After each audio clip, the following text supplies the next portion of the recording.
Good morning everyone. आज science chapter 1 chemical reaction and equation of class 10th का part 2 में upload करूँगा। इस पार्ट में आपको टाइप्स ऑफ केमिकल रिएक्शन पढ़ाए जाएंगे।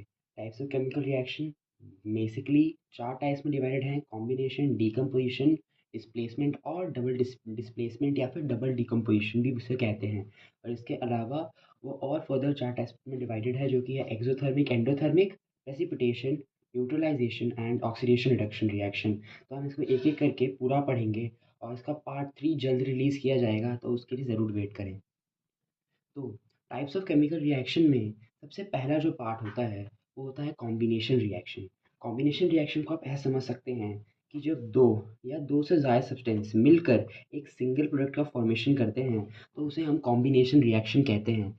अब इस रिएक्शन का एक बेस्ट एग्जांपल होगा burning of magnesium in air. अब आपको ये पता होना चाहिए कि जब हम किसी भी सब्सटेंस को एयर में बर्न करते हैं तो उसके साथ ऑक्सीजन जुड़ता है। फॉर एग्जांपल, अगर मैं यहाँ पे लिखूँ Mg, इसका जो मैग्नीशियम है, और इसको ऑक्सीजन के साथ रिएक्ट कराऊँ तो जो अपना प्रोडक्ट बनेगा बनेगा MgO, मैग्नीशियम ऑक्साइड। तो आप देख सकते हैं एक सब्सटेंस A को जब मैं एक सब्सटेंस B के साथ रिएक्ट करा रहा हूँ तो एक थर्ड सब्सटेंस बन रहा है जो दोनों के कॉम्बिनेशन से बन रहा है, और उसको हम AB या फिर इस इक्वेशन के हिसाब से मैग्नीशियम ऑक्साइड कह सकते हैं। तो ये फर्स्ट पार्ट है। इसके बहुत सारे एग्जाम्पल हैं, जैसे एक और एग्जाम्पल होता है बर्निंग ऑफ कोल।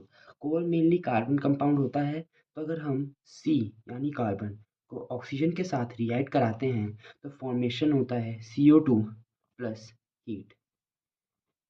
तो अब इसमें आप देख सकते हैं सी एक ए सब्सटेंस, बी दूसरा दूसरा सब्सटेंस, और दोनों मिलके CO2 बना रहे हैं, जो कि एक सिंगल सब्सटेंस इन दोनों के कॉम्बिनेशन से बन रहा है।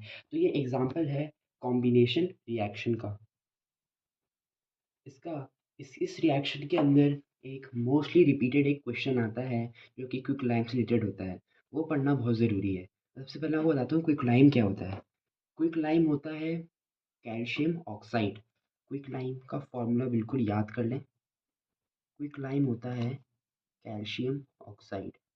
अब इसके अंदर जो रिएक्शन हम कराते हैं कॉम्बिनेशन, वो क्या होती है, जब हम कैल्शियम ऑक्साइड को वाटर के साथ रिएक्ट कराते हैं तो फॉर्मेशन होता है CaOH whole twice plus H2O। आप अगर आपको ना पता तो बता दूँ, ये CaO वही है जो हम पुट्टी करने के लिए यूज़ करते हैं, चूना जिसको हम कहते हैं। अगर आपने कभी नोटिस किया हो, जब हम पानी उसके अंदर ऐड करते हैं तो उसके अंदर हीट जनरेट होती है, और ये जो फॉर्मेशन होता है यही आपकी दीवारों पर लगाया जाता है, जो कुछ वक्त बाद चमकता है। तो ये एक type of chemical combination reaction है। ये जो बना इसे हम कैल्शियम हाइड्रोक्साइड कहते हैं, और ये इसको दूसरा नाम ये भी होता है स्लेक्ट लाइम, और इसका इनिशियल नेम पानी से रिएक्ट करने के पहले होता है क्विक लाइम। तो ये रिएक्शन बिल्कुल याद कर लें। ये भले ही ना पूछे लेकिन ये बिल्कुल पूछ सकते हैं, इसके चांसेस बहुत हाई रहते हैं पूछने के, तो इसको बिल्कुल याद कर लें। इसी के साथ अपना first type of chemical reaction जो कि कॉम्बिनेशन रिएक्शन है वो ख़त्म होता है। हम दूसरे टाइप की ओर जाएंगे जो कि है डीकम्पोजिशन रिएक्शन। अब हम पढ़ेंगे डीकम्पोजिशन रिएक्शन।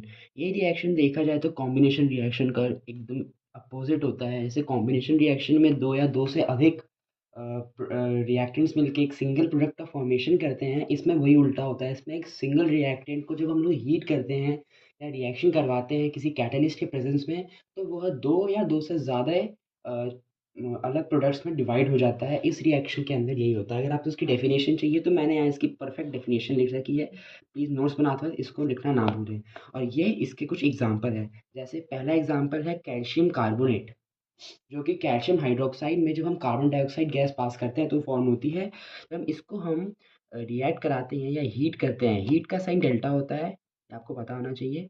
तो जब हम इसे हीट करते हैं तो ये फॉर्म करता है CaO, जो कि है कैल्शियम ऑक्साइड, और CO2। तो आप देख सकते हैं कैसे एक रिएक्टेंट को हीट करने पे ये दो प्रोडक्ट्स में टूट गया।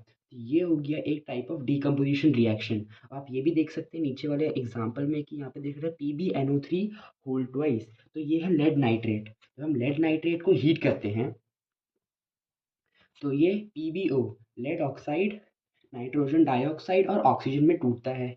अगर आपने मेरी पुरानी वीडियो देखी हो तो आपको पता होगा कि हमें किसी भी गैस को डिनोट करने के लिए अपवर्ड एरो का यूज़ हमेशा करना चाहिए, क्योंकि आप नहीं जानते बोर्ड में टीचर आपके कहाँ नंबर काट दे।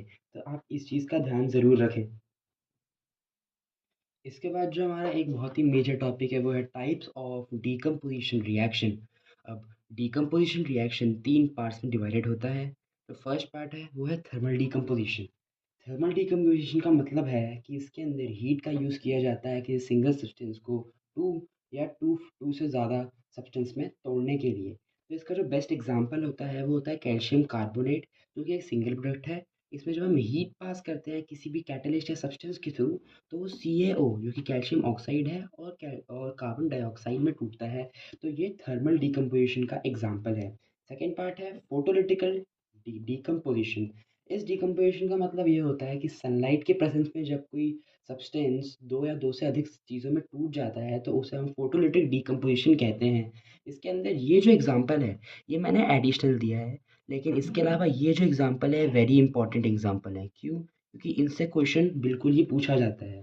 एक और चीज़ बता दूं कि ये जो दोनों रिएक्शन है इसको ब्लैक एंड वाइट फ़ोटोग्राफ़ी के लिए भी यूज़ किया जाता है, जो कि पहले यूज़ किया जाता था, अब शायद ये चलन में नहीं है। तो आप देख सकते हैं इसके अंदर क्या हो रहा है, AgBr को जब हम सनलाइट के प्रेज़ेंस में छोड़ देते हैं, तो वह 2Ag प्लस Br2 में कन्वर्ट हो जाता है। एक चीज़ और याद रखें कि हमेशा बैलेंस इक्वेशन लिखें, आपके मार्क्स मिलने के चांसेस बढ़ जाते हैं। और ये सेम रिएक्शन है नीचे भी है, AgCl जो कि Ag और Cl2 में कन्वर्ट हो जाता है। ये याद रखें कि Br कभी ऐसे नहीं रहेगा, Br ब्रोमीन एक गैस फॉर्म में प्रेज़ेंट होता है, तो वो Br2 मतलब मॉलिक्यूलर फॉर्म में ही प्रेज़ेंट होना ज़रूरी है, जब तक वो कोई अ, वो नहीं है। फिर हम लिखेंगे इलेक्ट्रोलाइटिक डीकम्पोजिशन, थर्ड पार्ट, जिसका मेन मतलब होता है जब हम इलेक्ट्रिसिटी की मदद से कोई डीकम्पोजिशन रिएक्शन कैरी करते हैं तो उसे हम इलेक्ट्रोलाइटिक डीकम्पोजिशन बोलते हैं। अगर आपने 8 या 9th क्लास के अंदर इलेक्ट्रोप्लेटिंग पढ़ी हो तो उसके अंदर भी यही रिएक्शन का यूज़ किया जाता है इलेक्ट्रिसिटी की मदद से। उसके अंदर भी ऐसे ही एक कंपाउंड को दो हिस्सों में तोड़ के एक जगह पे शिफ्ट किया जाता है। तो इसके अंदर का बेस्ट एग्जांपल है 2H2O, मतलब वाटर को जब हम पानी के अंदर डाल के इलेक्ट्रिसिटी सप्लाई करते हैं तो वो H2 और O2 दो गैस में टूटता है। तो ये भी एक टाइप ऑफ डीकम्पोजिशन रिएक्शन है। आपको ये रिएक्शन, ये वेरी इंपॉर्टेंट रिएक्शन है, ये रिएक्शन और प्लस जो मैंने इधर पे ये दो रिएक्शन करवाई थी, ये बहुत इंपॉर्टेंट है, इनको ज़रूर याद कर लें या नोट्स में ज़रूर लिखें। अब जो अपनी थर्ड रिएक्शन है उसका नाम है डिस्प्लेसमेंट रिएक्शन, जो कि मेनली बेस्ड है मेटल्स की रिएक्टिविटी सीरीज़ पे।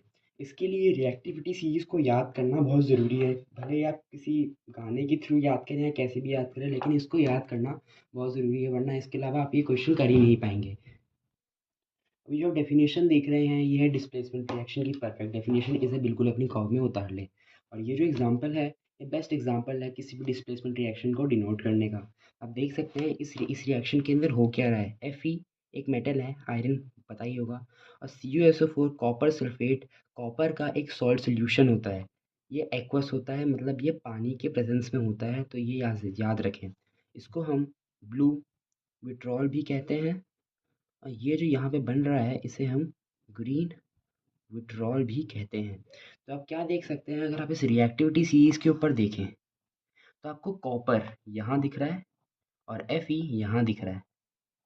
और इससे आप ये समझ सकते हैं कि जो Fe है वो कॉपर से ज़्यादा रिएक्टिव है, इस कारण जो Fe है वो कॉपर को अपने कंपाउंड से हटा देता है। तो यहाँ पे मैंने वही लिखा है, a more reactive element displaces a less reactive element from its compound.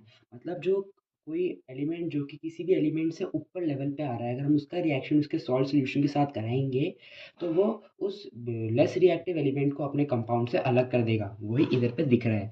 तो आपको ये ज़रूर याद रखना है इसमें कि जो ये CuSO4 सॉल्यूशन होता है इसका रंग ब्लू होता है, और FeSO4 का जो रंग होता है वो ग्रीन होता है, और ये रिएक्शन होने के बाद होता है और in the presence of water.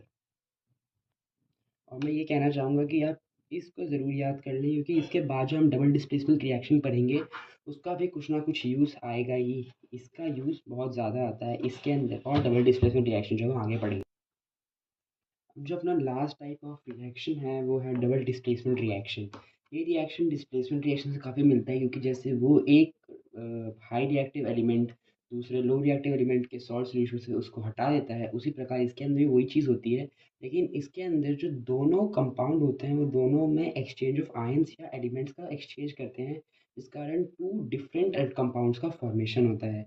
ऐसे आप ये देख सकते हैं, इसके अंदर Na2SO4 जो कि है अपना सोडियम सल्फेट, जब बेरियम क्लोराइड BaCl2 के साथ रिएक्ट करता है तो BaSO4 बनाता है जो कि है बेरियम सल्फेट, और ये NaCl बनाता है जो कि है सोडियम क्लोराइड मतलब कॉमन सॉल्ट। तो जो Na2SO4 है, इसमें SO4 जो कि नेगेटिव आयन है और ये पॉजिटिव आयन है, BaCl2 में ये पॉजिटिव आयन है, ये नेगेटिव आयन है। तो ये वाला पॉजिटिव आयन इस वाले नेगेटिव आयन के साथ जुड़ के NaCl का फॉर्मेशन करता है, और ये वाला पॉजिटिव आयन इस वाले नेगेटिव आयन के जुड़ के BaSO4 का फॉर्मेशन करता है। तो ये होती है डबल डिस्प्लेसमेंट रिएक्शन। इसकी डेफिनेशन परफेक्ट है, इसे बिल्कुल नोट कर लें। और जो सेकंड पार्ट है वो है potassium iodide plus lead nitrate को जब हम रिएक्ट कराते हैं एक्वस सॉल्यूशन के तरीके में, तो PbI2 यानी लेड आयोडाइड और KNO3 मतलब पोटेशियम नाइट्रेट का वो फॉर्मेशन करता है। इसके अंदर भी आप देख सकते हैं पोटेशियम पॉजिटिव आयन है और ये आयोडाइड नेगेटिव आयन है, Pb पॉजिटिव आयन है और NO3 नेगेटिव आयन है। तो ये वाला पॉजिटिव आयन इस नेगेटिव आयन के साथ रिएक्ट करके KNO3 का फॉर्मेशन करता है, और ये वाला पॉजिटिव आयन इस नेगेटिव आयन के साथ रिएक्ट करके PbI2 का फॉर्मेशन करता है। तो ये हुआ डबल डिस्प्लेसमेंट रिएक्शन के एग्जाम्पल। और आज की वीडियो में यही ख़त्म करूँगा, और नेक्स्ट वीडियो में हम इसके फर्दर टाइप्स जो कि रिडक्शन, ऑक्सीडेशन, प्रेसिपिटेशन, इस टाइप के रिएक्शन को हम उसमें पढ़ेंगे। तो थैंक यू। आई होप आपको वीडियो समझ आई होगी, और अगर किसी भी चीज़ में आपको डाउट है या मेरी राइटिंग में प्रॉब्लम है तो आप कमेंट सेक्शन में आप बता सकते हैं। मैं आपको रिटन नोट्स प्रोवाइड कर दूंगा जिससे आपको पढ़ने में आसानी होगी। लेकिन ये जो मैं सब लिखा है इसे ज़रूर नोट करें, खासकर इस रिएक्टिविटी टेबल को ज़रूर याद कर लें क्योंकि ये बहुत इंपॉर्टेंट है इस चैप्टर के लिए भी, और फर्दर जो 3 चैप्टर है उसमें भी इसका यूज़ होता है।